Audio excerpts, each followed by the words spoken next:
Konye a, mwen ban nou kek konsey pou ede nou jere stres. Ou kapab remarke ke konye a, nan la ri a, an Haiti a, deblozay ki gen selman. Gen dipe, gen moun kap sire, an pil bagay kap fet.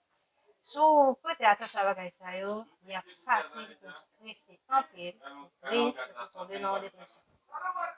Men, ou kapab ede te tou, pou te kapab jere stres la pi bien. Koman? Premier bagay ki ou bezwen fè, ou bezwen priye. Kelke swa religyon koye, si ou priye, bon Dieu, li men li ap kapab ede ou pou kapab diminue stres la. Si ou pa kon priye, pa gen problem. Ou kapab pratike meditasyon, chita an kote tranquille, epi medite. Sa ap ede ou jere stres ou.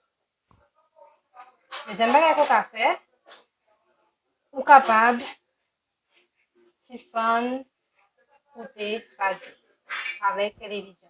Pour qui ça? Parce que radio, ensemble avec télévision, ensemble avec internet, gen an pile mauvais nouvelles qui a bay. Ça, c'est radio pour être capable bay mauvais nouvelles, informer le monde de ce qui passe dans la vie.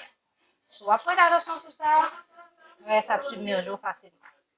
Et puis bon, pour écouter radio, tu calme, regarder télévision, tu calme, et puis fermer yo, internet, déconnecter ensemble avec, et puis chita, faire une lecture, ou bien capable de faire un petit sport, capable d'aider l'esprit occupé, ou bien capable de regarder film.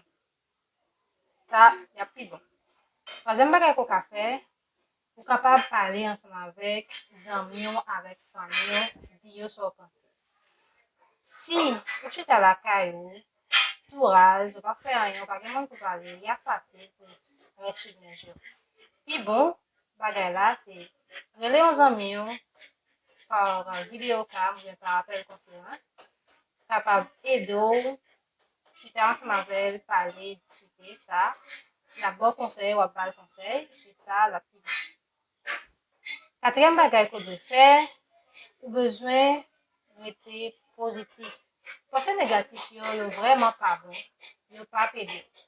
Mieux vaudrait que vous pensez positif et pensez que tu as comme ça, bagay yo va changer, situation a fini. Si vous appliquez conseil ça yo, c'est sûr que stress va diminuer et ça va aider vous rester en sécurité pendant que rester en santé pendant que vous êtes dans une situation.